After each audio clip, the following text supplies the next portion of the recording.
بسم اللہ الرحمن الرحیم۔ السلام علیکم۔ زمانہ جاہلیت میں زباب نامی ایک شخص بت پرست تھا۔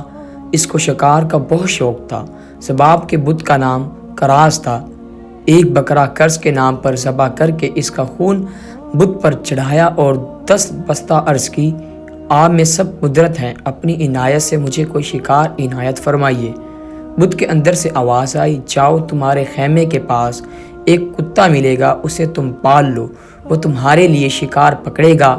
بت کے منہ سے یہ کلام سنتے ہی زباب نے خیمے کی طرف دوڑتے ہوئے آ کر دیکھا کہ ایک سیاہ کتا کھڑا ہے۔ زباب نے اسے پکڑا تو وہ دم ہلاتا ہوا اس کے ساتھ ہو لیا۔ زباب نے اس کتے کا نام حیاض رکھا۔ وہ رات دن شکار کھیلنے میں مصروف ہو گیا۔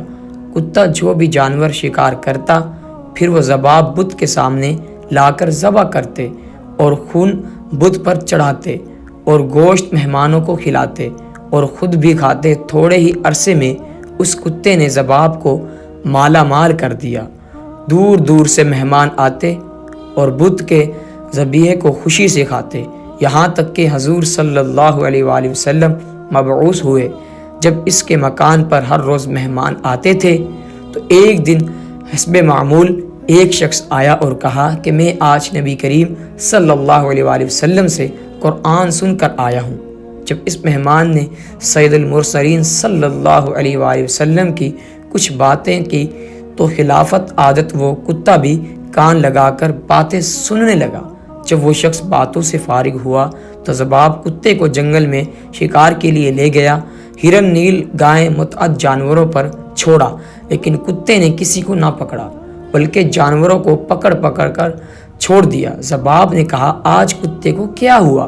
کتا تو خاموش تھا، مگر غیب سے ایک آواز آئی کہ زباب، اس کتے نے ایک بڑی بات کی خبر سن لی ہے، اگر تمہیں بھی معلوم ہو جائے تو تم بھی اسے معذور سمجھو گے۔ پس کتے کو گھر لے آیا۔ راستے میں ایک دیو کی صورت کا انسان بھی گدھے پر سوار اور دوسرا شخص بھی اسی طرح سوار سامنے سے آتے ہوئے نظر آئے۔ ان دونوں کے پیچھے ایک حبشی غلام کے ہاتھ میں بڑے زبردست کالے کتے کی رسی پکڑے چلا آتا ہے۔ ان سواروں میں سے ایک نے میرے کتے کی طرف اشارہ کر کے کہا، اے کتے، شکار کرنا چھوڑ دو، محمد صلی اللہ علیہ وآلہ وسلم تشریف لائے ہیں۔ زباب گھر پہنچ کر سوئے تو ایک آواز سنی۔ آنکھ کھل کر دیکھا تو حبشی غلام کے ہاتھ میں جو کتا تھا وہ کتا حیاض کتے کے ساتھ باتیں کرنے لگا۔ حیاض کتے نے اس کتے سے کہا، ذرا ٹھہر جاؤ، ابھی گھر والا آتا ہے۔ یہ کلام سن کر زباب نے آنکھیں بند کر لی۔ حیاض کتے نے زباب کے قریب آ کر غور سے دیکھا، کیا گھر والا جاگتا ہے یا سو گیا؟ غور سے دیکھا، کیا گھر والا جاگتا ہے یا سو گیا؟ تو جان گیا یہ سو گیا، حالانکہ وہ جاگ رہا تھا۔ حیاض نے دوسرے کتے سے کہا، ہاں اب کہو کیا کہتے ہو؟ گھر والا سو گیا ہے اور کوئی بھی ہماری بات نہیں سن رہا۔ کالے کتے نے کہا کہ تو نے وہ جو 2 سوار دیکھے، یہ دونوں بڑے قومی سہکل والے جن تھے، وہ ہیں جو حضور اکرم صلی اللہ علیہ وآلہ وسلم سے قرآن مجید سن کر مسلمان ہو چکے ہیں، اور حضور صلی اللہ علیہ وسلم نے اپنی طرف سے ان دونوں کو روئے زمین کے جنات اور شیاطین پر مسلط کر دیا ہے، جو بتوں کے اندر بولتے اور بتوں کے ذریعے سے گمراہ کرتے ہیں۔ ان کو پکڑ کر مارے، مجھے تو انہوں نے پکڑ کر خوب مارا اور طرح طرح کے عذاب میں مبتلا رکھا، اور مجھ سے عہد لیا کہ اب کے بعد میں کسی بت کے اندر نہ جاؤں۔ اے حیاض، میں ہندوستان کے جزیروں میں جانے کا ارادہ کر چکا ہوں، تیرا کیا ہے؟ حیاض کتے نے، جو کہ وہ بھی دراصل جن تھا، کہا، جو آپ کی رضا میری بھی وہی رضا ہے۔ یہ کہہ کر دونوں بھاگ نکلے اور ایسے گم ہوئے کہ اب تک ان کا نام و نشان بھی نہیں ہے۔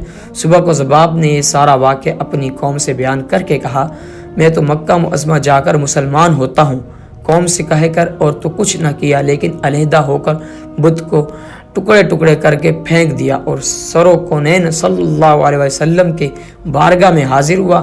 جب آپ صلی اللہ علیہ وسلم نے اس کو دیکھا تو صحابہ سے فرمایا کہ یہ وہ شخص ہے جو ایک عجیب و غریب واقعہ دیکھ کر مسلمان ہو رہا ہے۔